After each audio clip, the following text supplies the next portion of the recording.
image, just find her at the top, Kate French. And then in the right-hand corner, there's a little blue bubble, and just click on that and pin it so you still see her image of Paris and you still could hear me. As that's, we definitely, hearing all the history is great, but we want to see these beautiful places too. So good morning, Renee and Angela. Thank you guys all so much for being here.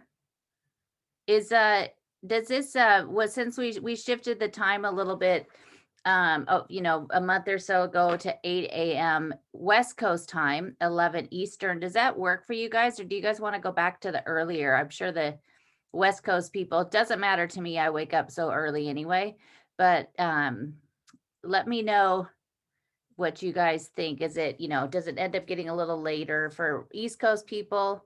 But 7 a.m. West Coast, maybe some people don't love that. Oh, good. Carol and Dawn, you're West Coasters too. So, but I think we still are missing a few people, but we'll go ahead and get started. Bonjour, Dawn and Carol.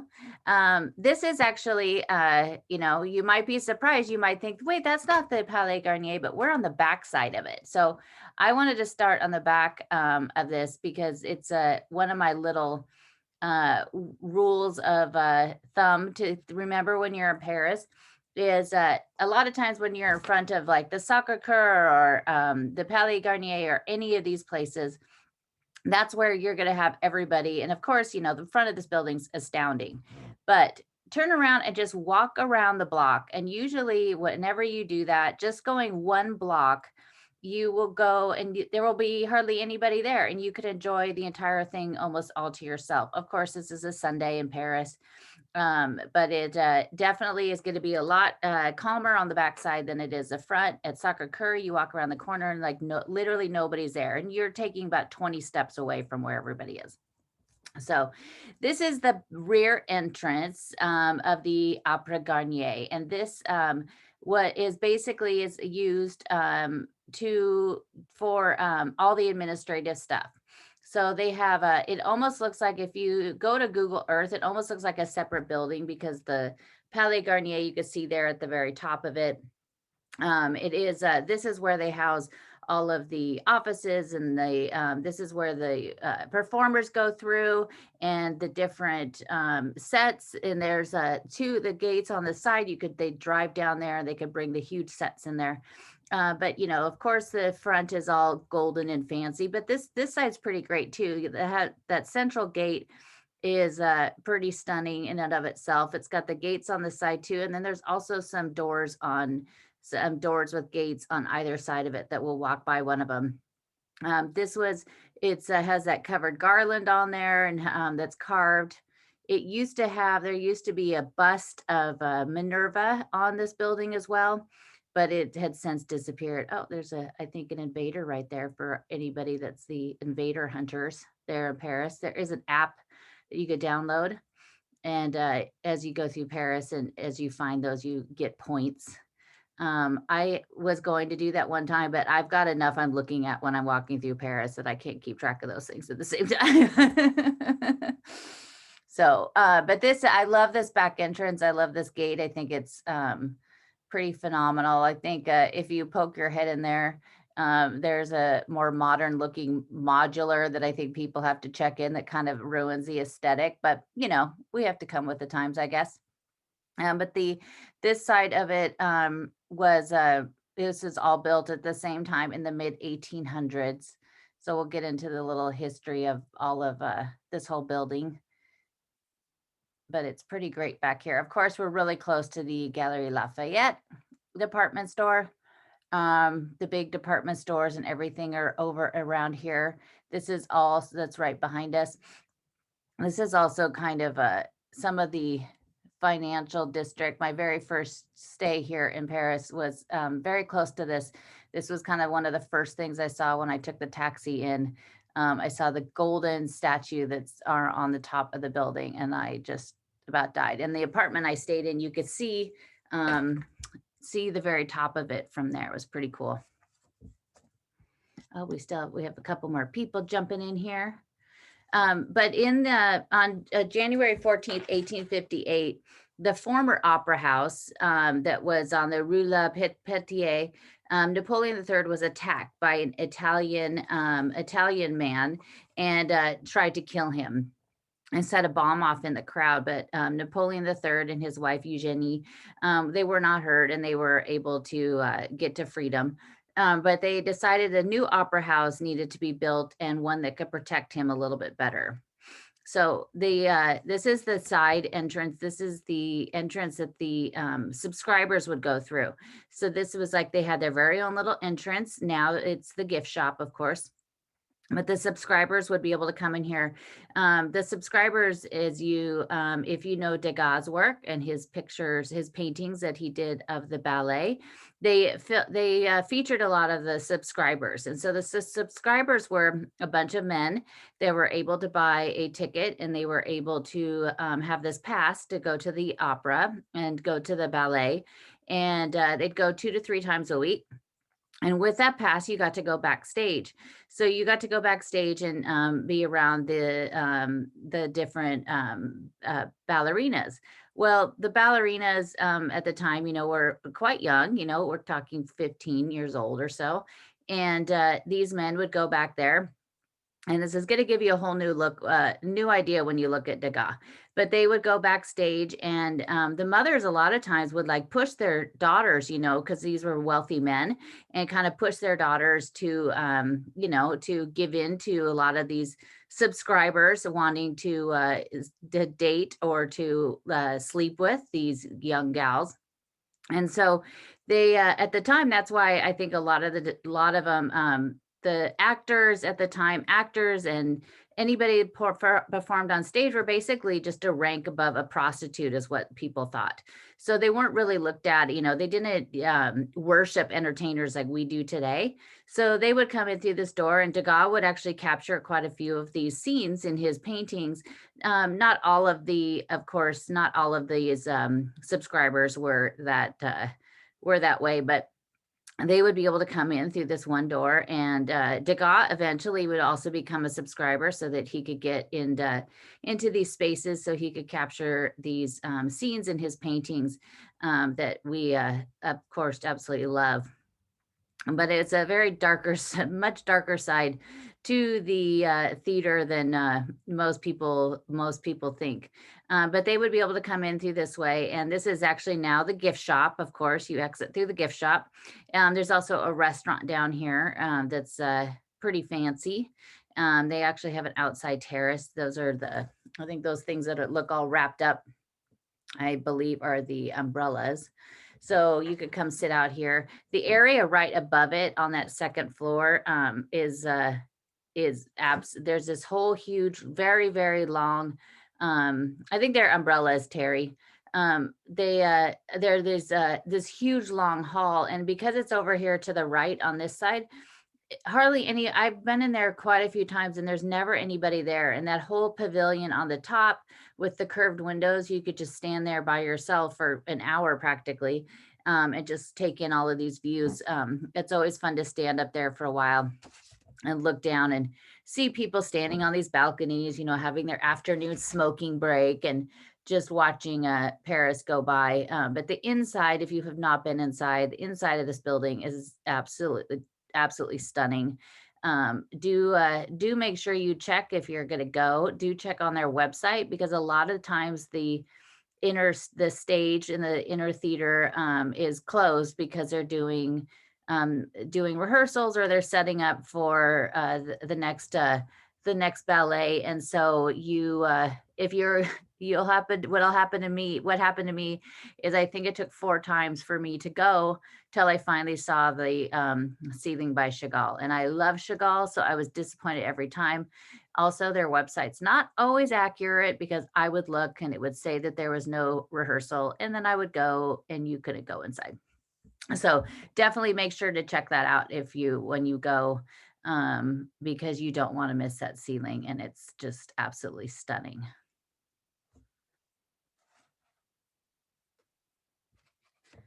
Yeah, but when they were building this, when they were talking about building this at the time and over time, and they still do this to this day, a lot, they would always have a competition as far as architects to submit designs. And so then they would pick from that. There was over 170 different architects that turned in designs for this. And a lot of people actually wanted Viollet-le-Duc, who was also working on Notre Dame. He was a lot of people said that they wanted him, but a man that was kind of unknown, Charles Garnier, submitted a plan and really stroked the ego of Napoleon III, because this was, Second Empire, and the Bonapartes. Well, I mean, all of the rulers of France had rather large egos, but he really kind of catered to what Napoleon would want. And so he was chosen out of those 171 candidates. And so he came up with this whole design. He was involved in every single aspect of it. He wanted to know every single thing that was going on. He didn't have, he had project managers, but he wanted to be the one that took care of everything. On the front facade here, it's pretty, this is the whole, I mean, this is the money maker here, this whole front facade.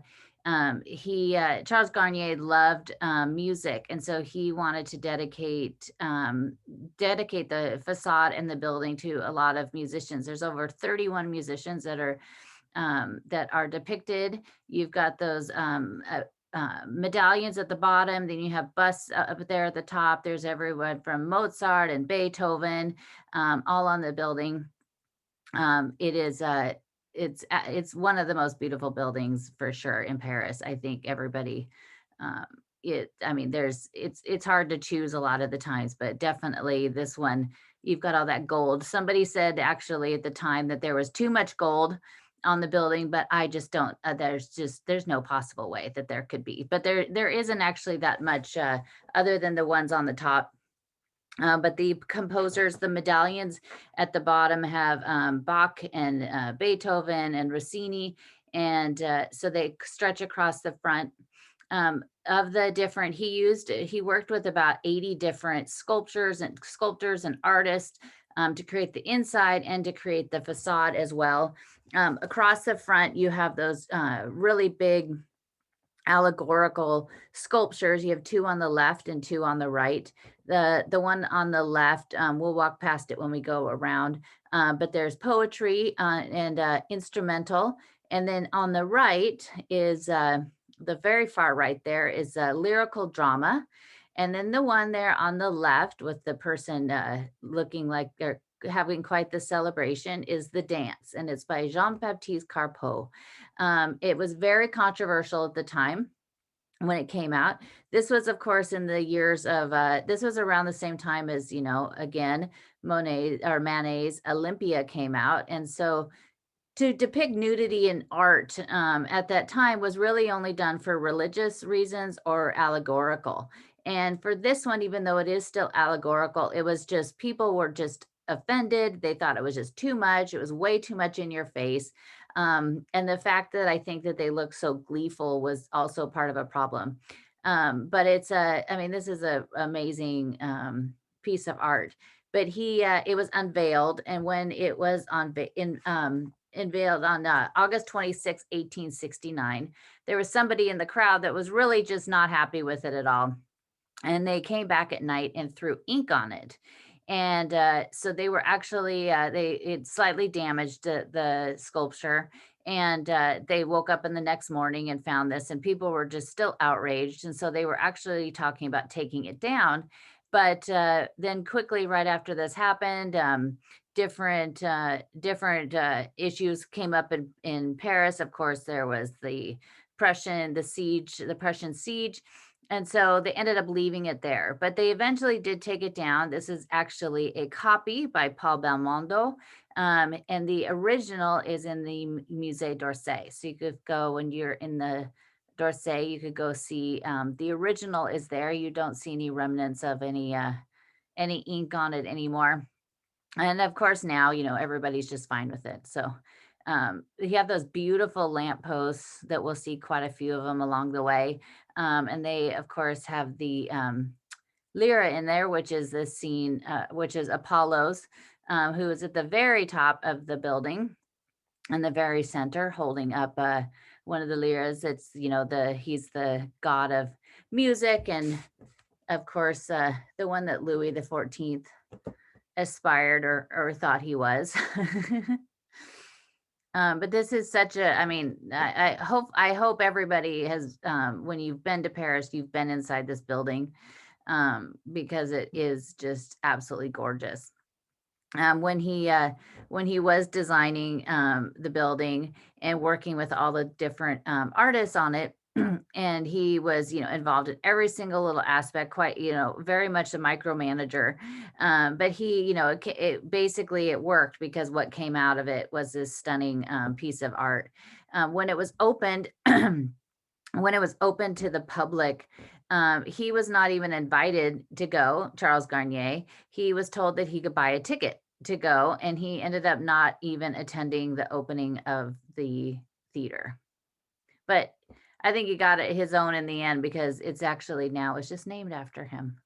So he might have had to wait for that a bit, but you could also see these wonderful lampposts with the carvings, with the bronze women, and they're all a little bit different. You could see they're different in different poses and the way they're standing, and they go across the side on either side of the building. And the other huge lamppost here, you could see that's a perfect view of it right now, where you could see they have, of course, some ships on it because of the symbol of Paris. This, we're coming up to where you actually enter the opera when you go there to go for a visit. This actually was the emperor's entrance. This was the emperor's pavilion. This was actually so that he could actually be driven up in the carriage, up this ramp, and right into that door. It's at the very top of it. You should when you go, before you go inside to go do one of the visits, definitely walk. You could walk all the way up there to that door and look. It has some caryatides on it.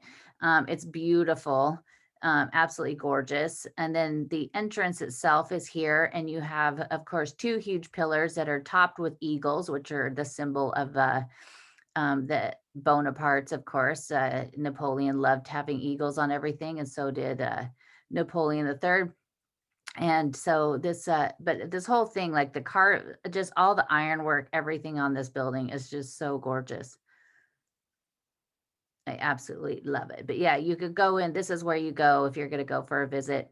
This right in the very front of it there, you could see just there to the left, there's Charles Garnier, a bust of him on the top. There's two allegories looking up to him. And then in the middle of it, there at the bottom, is the architectural plan of the opera. And another thing in the Orsay, if you have seen, is there's that really fantastic, completely perfectly done model of the opera, and it's kind of cut so you could look into it. It's pretty, check it out and really take some time and look at it. And they did a really great job, and it's really neat to see it. And that little girl in me wants to just have it as a dollhouse.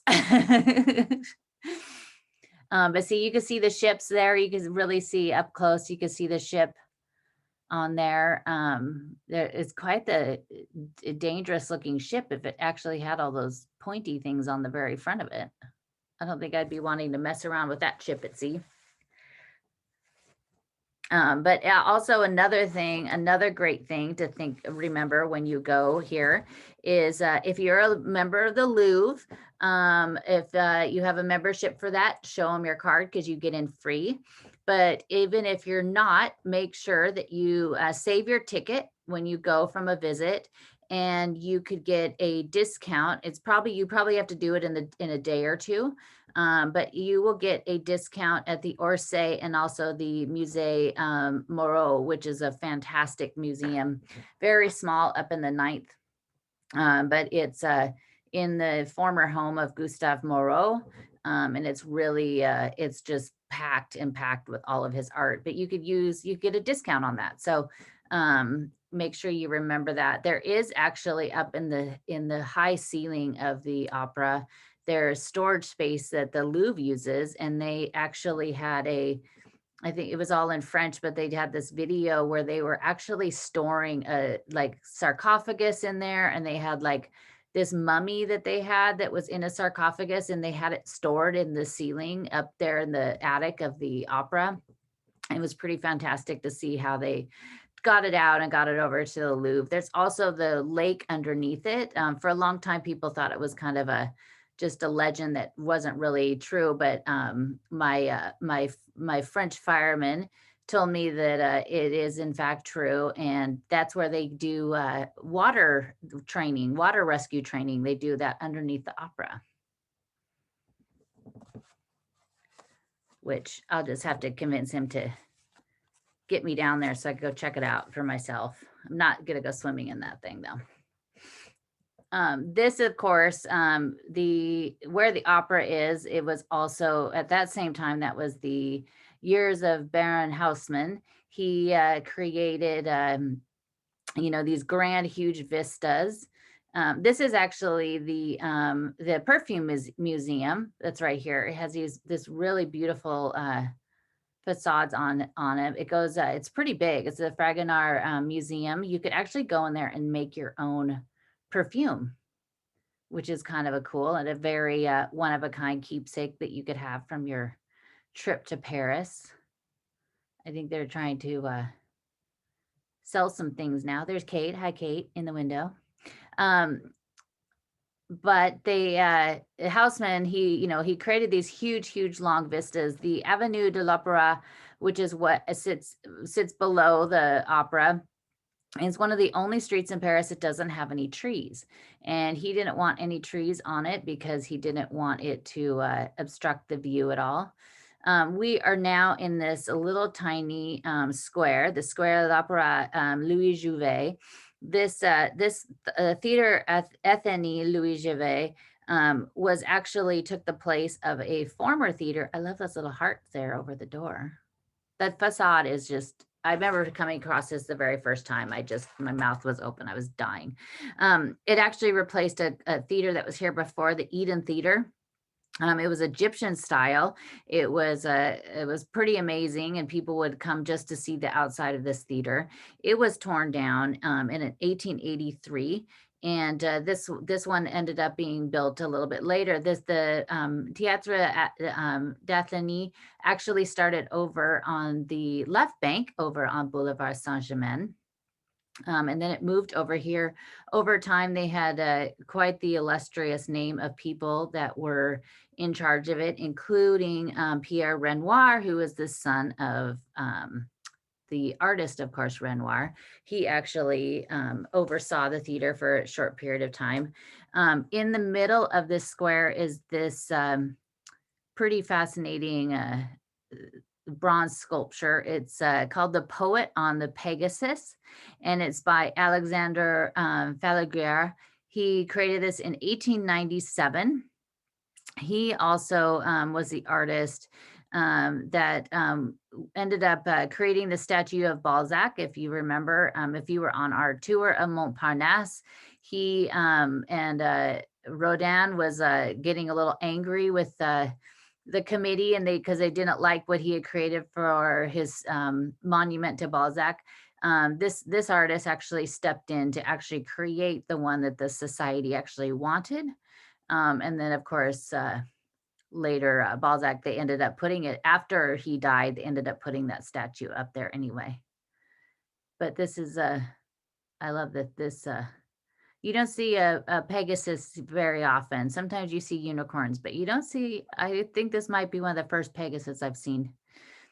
These buildings, though, of course, when they have these beautiful wraparound iron balconies, of course, are very Haussmannian. He created them. If you look, you could, we'll maybe see some on the Grand Boulevard, and I'll explain to you one of the little tricks. But see, isn't this just like an adorable little courtyard to walk into? And just off of, when I even went here during the week, it's very quiet. There's a little cafe there that I definitely want to go back and just sit there on a sunny day. And now we're going to cross over. It links to another one. And this is the square of Edward the Seventh. Edward the Seventh is this is where it's going to get to the naughty part of the Sunday morning tour. Edward the Seventh might be also better known as Dirty Birdie. He was the son of Queen Victoria. He was the heir apparent to the throne. He was her oldest son, and at the time when he was growing up, he didn't want to just sit around and stay in England. And he had quite the appetite in more ways than one, and so he would travel over to Paris. And he really enjoyed going to the different maison close, the basically the what we would maybe call a whorehouse, but it was a much fancier way to have it then. But he would go to these brothels in Paris, especially one called Le Chabinet, and it was over on Rue de Richelieu. And if you know where the library is, the BNF Richelieu, there's a little park across the way called Square La Voie, and it's just right around the corner from that is where this brothel was. It was very famous, and it was open until like the 1940s, and had everybody from Mae West would even go there. But Dirty Birdie really enjoyed going there, and he enjoyed all of the ladies. And as he got older, he became quite a his appetite for food got the best of him, and he became quite the large gentleman. So he actually had this chair that they had created. It's called the Siege d'Amour. It's a love chair. Look, I will I'll post a picture of it in the Facebook on the Facebook event, but you could also look it up. It's funny if you look it up online, people actually drew like stick figures to try to explain how this worked. But because he was such a large man and he still wanted to take part in the ladies, this chair was created, and it was at this brothel.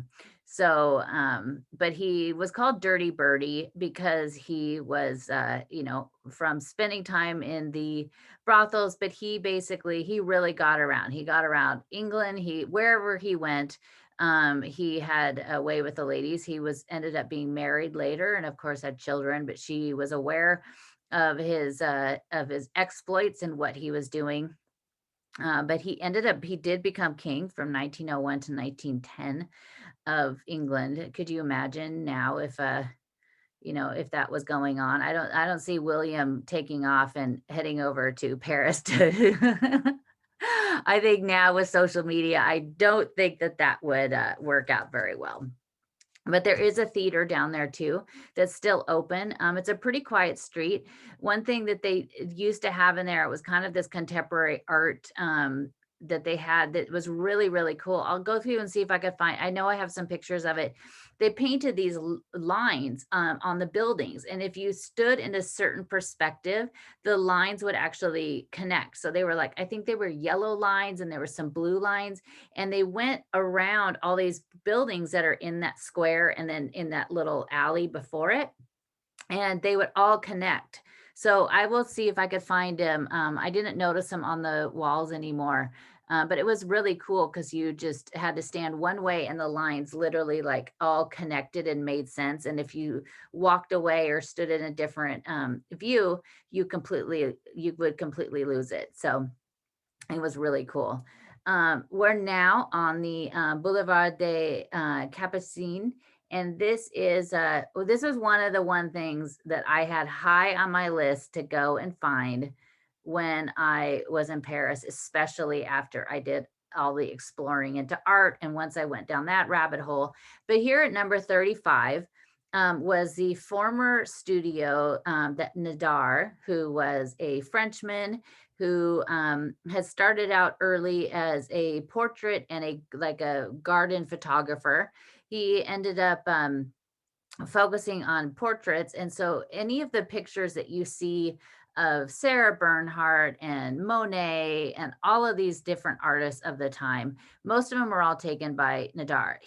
This whole building there with the really great glass front, that was where his studio was. And in 1874, it would be used as the site for the very first Impressionist exhibit. It was, of course, called, it was the Société des Artistes, and it has a very, very long name. It was a Society of Artists and Sculptors and Engravers. It was all, spearheaded a lot by Monet and Pissarro and Degas and Renoir.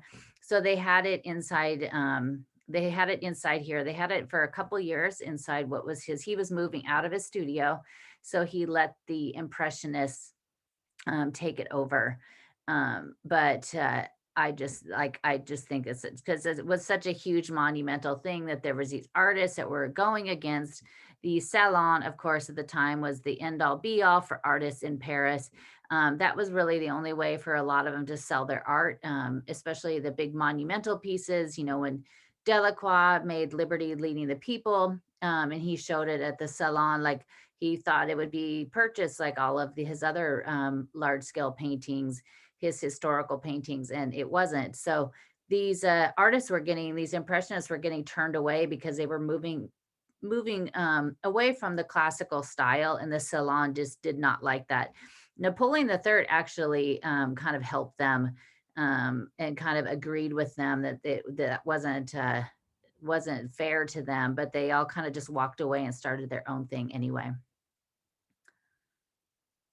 So we are on it's a part of the Grand Boulevard.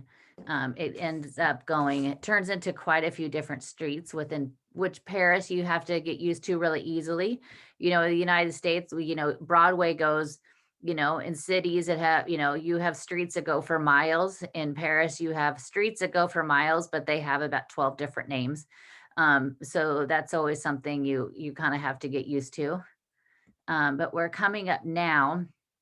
This is the Olympia Concert Hall. It's the oldest concert hall in Paris, and it has quite the history of it. It was opened, owner Joseph Euler had in this same spot, he had a wooden roller coaster. The police got worried that it was going to catch on fire. So he actually, that he was forced to tear it down, and he decided he would build a concert hall. He also had, in 1889, he had already opened the Moulin Rouge. So, he knew entertainment. So he ended up opening this huge concert hall. It was it first kind of showcased mostly like circus kind of performers, and eventually it would turn into musicians.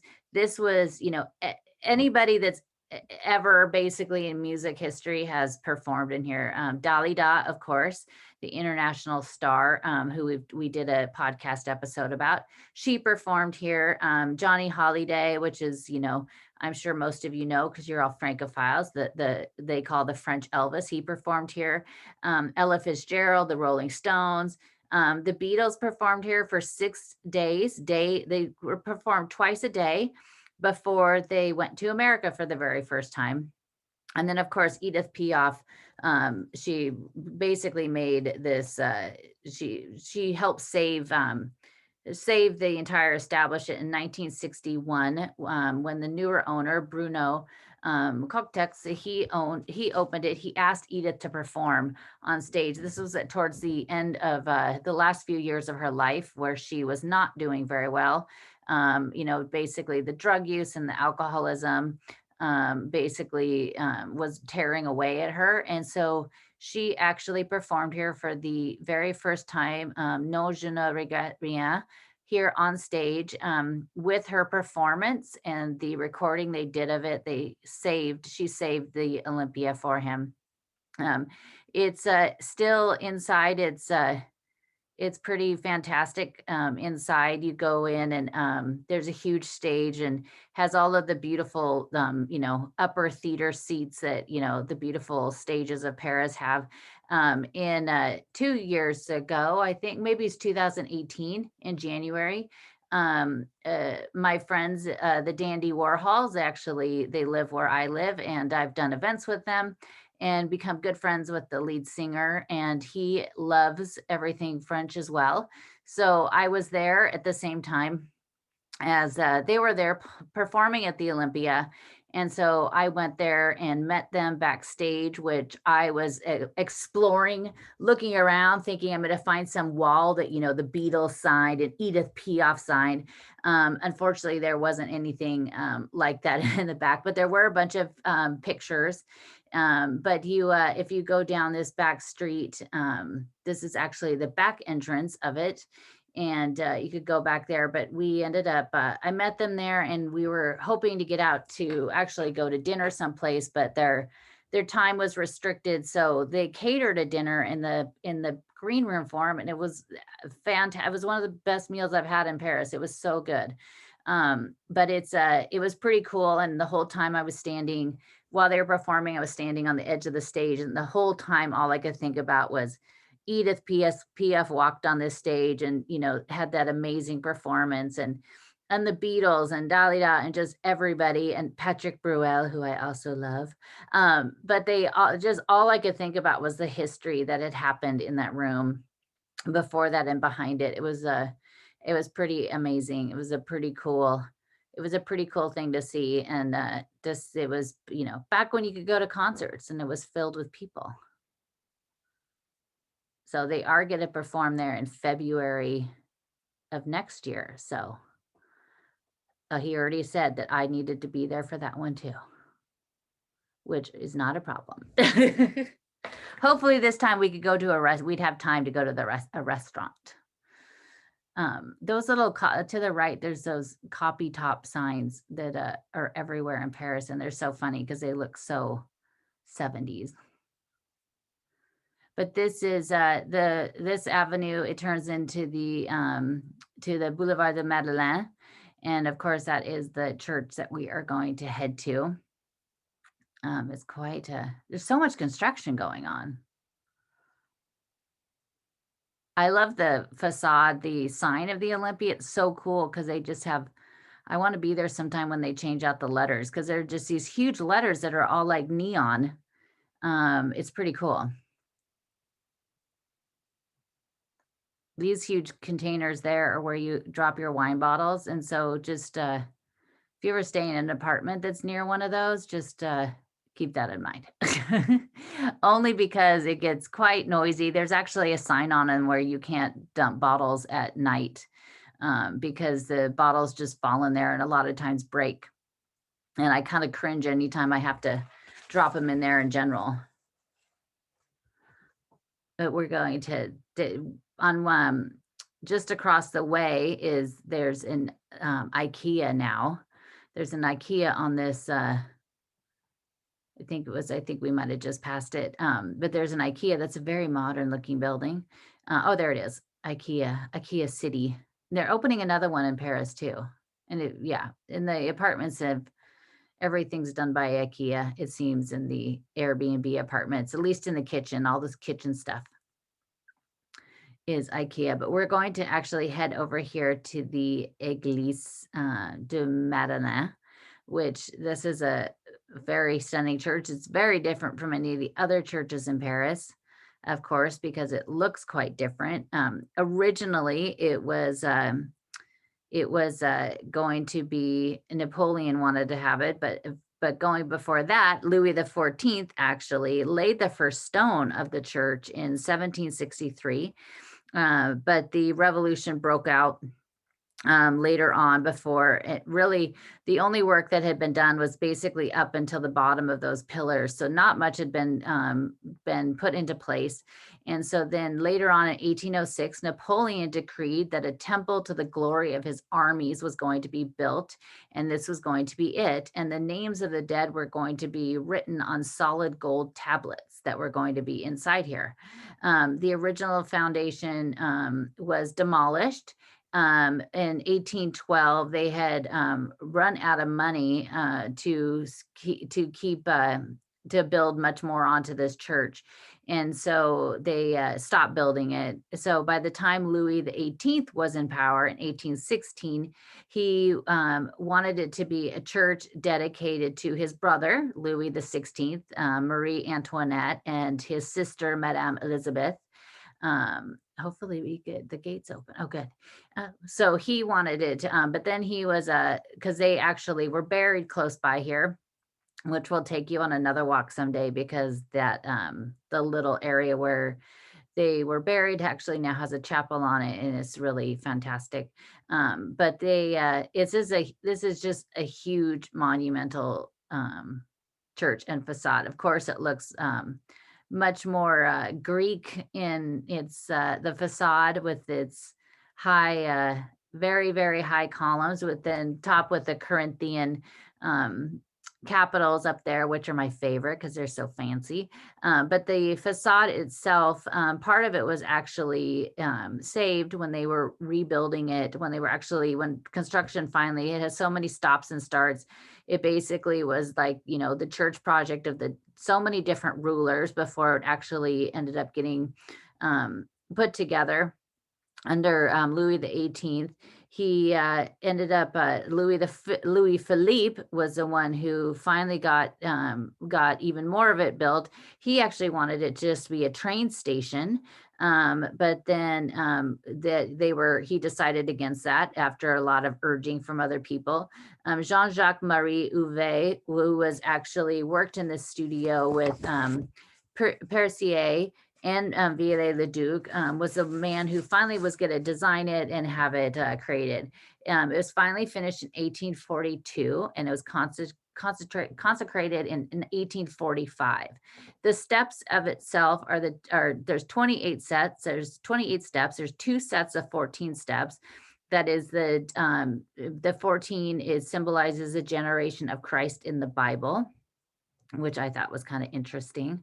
But you walk in here and you could see these huge bronze doors. If you could see kind of up above the doors, I don't know, hopefully they're not covered up. But these, yeah, they're covered up. There's actually 2 panels right above the door, but these are actually created by Baron Henri Triquetet, and he ended up doing this from 1836 to 1841. He was inspired by the gates of St. Peter's in Rome, but these are actually even larger. Each one of these panels, including the 2 on the very top, depict the 10 Commandments. So you could, it's actually really interesting. I have this really fantastic book that I bought in the church, and you actually get really good close-ups of these and a bunch of the details. But you could definitely see, if you remember the 10 Commandments from when you were, I was in private school when I was little. So I remember those, but they're actually really interesting. He actually created these. They are larger than the ones in St. Petersburg or St. Peter's, and they are actually larger and lighter. They ended up coming up with a way to have these created that they saved a ton of money on them because they didn't use as much bronze. It's more just the bronze on the outside. But when you walk up to the church, when there isn't that scaffolding on it, it's pretty stunning to see.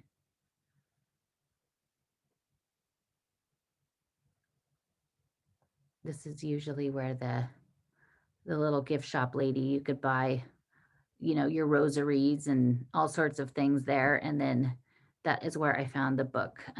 Some of the churches actually will have little books on the history to buy. Some of them are okay, and some of them are great. The one for this church is absolutely so well done, with a lot of pictures and description. And I always love to see if I could find those. But this church is very different because it's not. It's just one big, huge, long rectangular space. Most churches either have the Greek cross or the shape of a cross because you have the transept and the choir and the nave. This is just kind of one big open spot. It's a very large church, as you could tell. And it was designed, they used quite a few different artists to create it. The piece de resistance, we could say, is at the very end, of course, this fresco, that is up above. And I hopefully we could see, we'll be able to see some of the detail on it. It's pretty great. It's kind of interesting because it's one of the times that you're going to see a fresco in a church, but of course depicts Napoleon and a bunch of the other rulers. It was done by Jules Charles Ziegler. It is called The History and Glorification of Christianity. And you could see right there in the very center in the red, is Napoleon himself. And then up above in the clouds, Mary Magdalene is there. And then on the side, on the left side and the right side are all these different, there's rulers, there's Henry IV is in there. I could try to put, get some good close-up pictures of it and post them for you guys to see. But it's really interesting. You have Louis XIV in there, you have Louis XIII, Henry IV. Joan of Arc is there. There's also Richelieu, Cardinal Richelieu is in there. And then they also have some artists like Raphael and Michelangelo. But it's pretty stunning, and it's interesting to see that it also has Napoleon. It was also created under Louis Philippe. So it's interesting that they all allowed Napoleon to be there in the center. But he, was the one who ended up helping bring them back. But this church is right below it, also has this really great mosaic. It's kind of a little dark. There's no windows. This church, a lot of the churches, they wanted to bring in light. If you go to Saint Eustache, it's very, very light. If Notre Dame was still slightly dark, but you had a lot of light in there. It's also a Saint Sulpice. But this church doesn't really have any windows. So all the lighting is just from the artificial light as well. If you go in here before Easter, it's extremely dark because they cover a lot of the light. And so you go in there those few days before Easter. But this church also has been the site of quite a few huge, large funerals. One of the biggest ones was Chopin. When he died, he had pre-planned his funeral, and part of his funeral was to have Mozart's Requiem be performed. And he specifically had these two women he knew, two singers that he wanted to perform it, Jean André Castellan and Pauline Verdot. He wanted them to sing the Requiem. And at the time, women were not allowed to sing in the church in the Madeleine. So they had to do negotiations for 2 weeks after Chopin died before they finally gave in and said that they could do it. But they had to actually perform behind a black curtain so people couldn't see them, which today just sounds so absurd, doesn't it? But they finally had the service there. And then also, they had Josephine Baker was given a huge funeral here with French honor. She's one of the only American women to ever be given those honors there. Dalida, of course, she was actually supposed to have a very small funeral in the church that's the Saint Jean de Montmartre, which is that very tiny church that's below Sacré-Cœur over by Place de Théâtre. And it was that, I mean, if you've been inside that church, it would fit into, one of those domes. It's very small. They ended up moving it over here because she had 40,000 people that came to attend that were pouring in and out. Of course, Johnny Hallyday had his funeral here. I ended up watching it on being able to watch it. They streamed it, of course, because he was such a huge deal. And just like Dalida, they had formal heads of states. Even the current president was there. Another person that had her funeral here, one that I don't ever like to even talk about, Coco Chanel. She had hers here at the time. The wife of the president of France, Pompidou, Madame Pompidou, wanted to give her a grand celebration. But in France, a lot of her dealings had already come to light that she had with the dealings that she had with the Germans and the horrible things that she did to her employees, sending them off to giving the names of her Jewish employees to the Nazis that took all of them off, and they probably all died. So they ended up having her funeral here as well. So, nothing's perfect.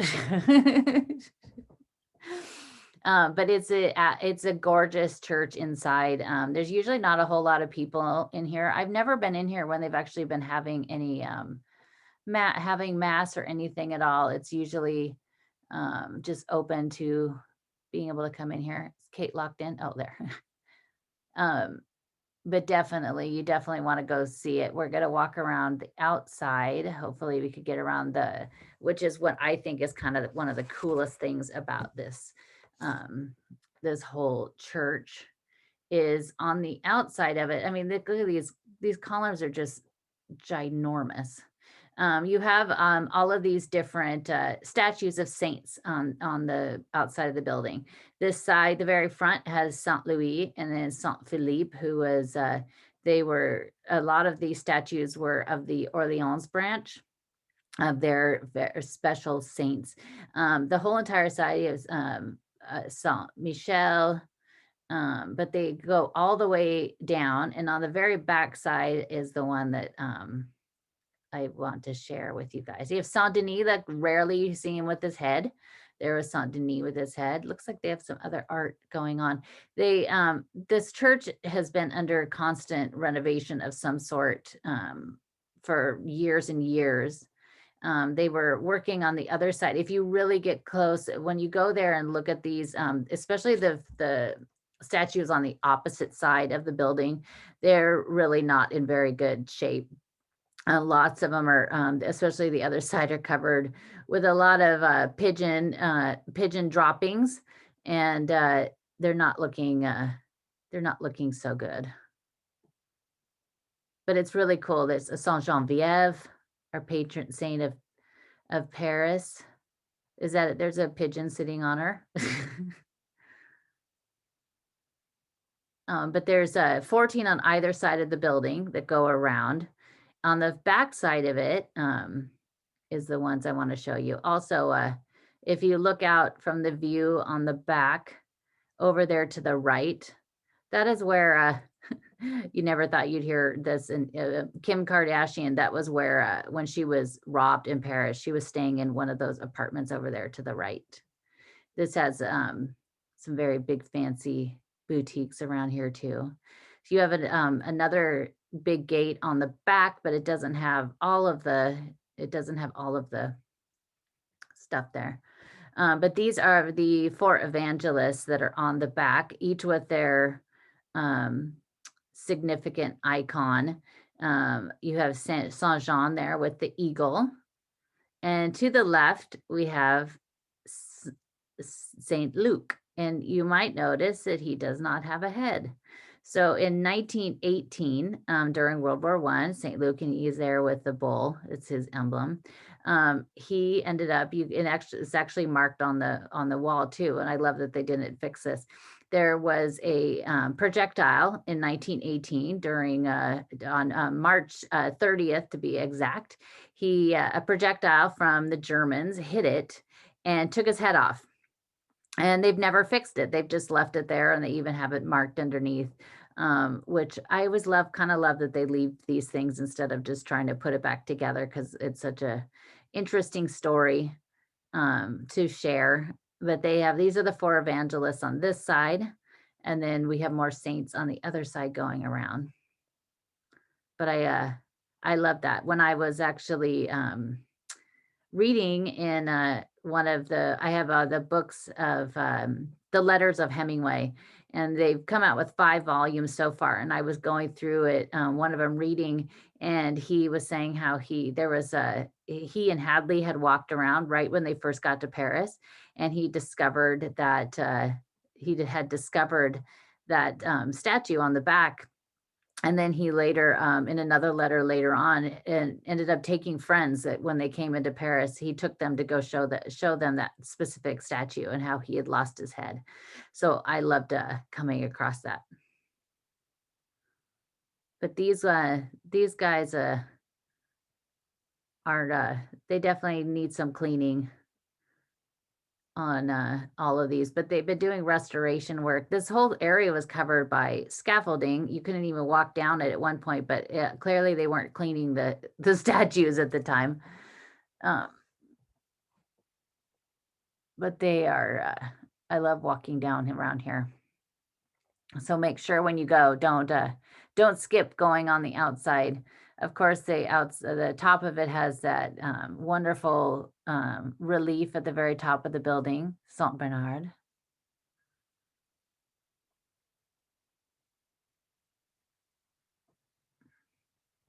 But it's such a gorgeous church. It doesn't even look like it would be a church. And over time, it was supposed to be so many other things, but now because of the size, that's why it's also the large, huge funerals are held in here a lot of the time. Sans Supplice is another one. But if we stand on the steps and we look straight down, you could see all the way across. This, of course, was other boulevards that Haussmann was creating. So they always had these vistas all the way across. You have the Palais Bourbon right at the very end. And of course, in the very center is Place de la Concorde and the obelisk. This is another one of his vistas that he created. Where the opera was, they originally wanted to create a very long vista that would go all the way over to Saint-Germain. They would go all the way through. But that, of course, did not happen. It didn't get past the side of the Louvre. So it just kind of ended right there. But, the Housemen, they destroyed quite a few people's houses and people were forced out of them, which is horrible. But you kind of can't imagine Paris without them. Oh, other fun fact about Houseman is the buildings that I had mentioned. They have the iron balconies always are on the second floor and the fifth floor. The second floor it's considered that it's high enough off the street, but before the days of elevators, it was plenty of, it was just the amount of walking that it's called the Etage Nobel, which is basically, the rich people of the house would live there. And so they had these great balconies. If you actually take the houses, they could not be any higher than the street was across.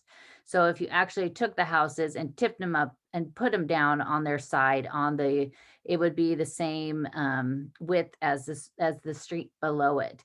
So when you look at these huge vistas, because they had the iron balconies on the second and the fifth floor, when you look all the way across it, that's why it has this very perfect aesthetic of just these long rows of houses, because they were all had to have the same sort of way that they had to be created. So especially you could see that on some of the other streets. That the street behind us wasn't a very good example, but what a gorgeous picture. And at the very top, it's you have Mary in Mary Magdalene in the very center there. And then the angels on either side. And then it's kind of a Last Judgment type of a pediment, which on the right, you could see where it's the craziness of the people that they're going below, and the people on the left are going up to heaven. But you could see now where it would be maybe, Napoleon would want something like this created. So I think it was the centuries of rulers and everything they wanted it kind of all put into one. But definitely go and see it. They did to the right of those right-hand columns, they had this huge piece of scaffolding up for a while and had this huge ad of Ralph Lauren, which is kind of funny. The Ralph store is right behind it. So are the floors marble? Yes. They are marble inside. Everything. There is, of course, a statue of Joan of Arc. There is a statue in there of Saint Denis as well, where he still has his head, which is usually you see him without his head. But so that's our little tour for today. That's the opera. I hope you guys all, if you haven't been around here, you go and check it out.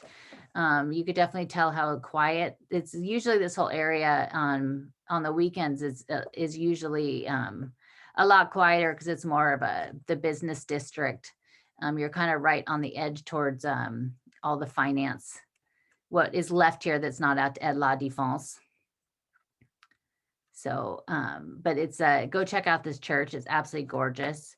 And I will put some notes on the Facebook event and a copy of the video, but I'll put some notes in there too. So that if there was some things that you saw and you didn't jot it down, you could jot it down, you could have it there. And for your trip when you go, which hopefully will be sometime this year, I hope. So I will be there in the fall. So if you want any, if you're going to be there in the fall and you want to do some tours around in Paris and go check out the, we could do the Hemingway tour or any of those. Definitely let me know. You could check on my website too. But thank you so much for everybody joining. And next weekend, we are going to explore the Jardin de Luxembourg. So we went a little bit in there last week and we saw the fountain, the Medici fountain, but we're going to go check out the whole thing next weekend. So there's so many statues in there and there's so many great things to see. So we're definitely going to go and explore that and all the beautiful flowers right now. It's absolutely gorgeous. So definitely join us next Sunday. And thank you so much to Kate on the video. Wonderful Kate on the video. And thank you guys all so much for joining us and supporting us. We really appreciate it. And we love being able to bring you a little bit of Paris and a little bit of the history that maybe you didn't know. And so you could impress all your friends, with your next cocktail party. But thank you guys all so much. Thank you for joining us. And we hope you have a wonderful week. And we'll hopefully see you next week. And there's Kate. I love that new little bench. I haven't seen that little circle bench before. Isn't it? Little circle bench. Yeah, it's very cute. I haven't noticed that before. There is also a restaurant down behind underneath the Madeleine on the side of where Kate is. And it's like this, where they have this really fancy, they have like very fancy chefs come and do the cooking. And it's for basically like, it's for like, barely any money. I mean, it barely costs anything. The street artist JR, who I love, he's down there a lot, supporting it and helping. But they basically will do it for, people that live on the street for a few euros. They could go in there and get this like incredibly gourmet meal that most people would, pay 100 euros for. So that's kind of a cool thing there. So thank you, everybody. Thank you so much for joining us. And we hope you have a wonderful weekend. And again, make sure if you have any questions on it, you could also send me a message or post on the post I'll put in the Facebook event and let me know if you have any questions. So thank you guys all so much. And you guys have a great week and we'll see you next Sunday. Thanks, everyone. Thanks, Claudine. Thank you. Thanks, Kate.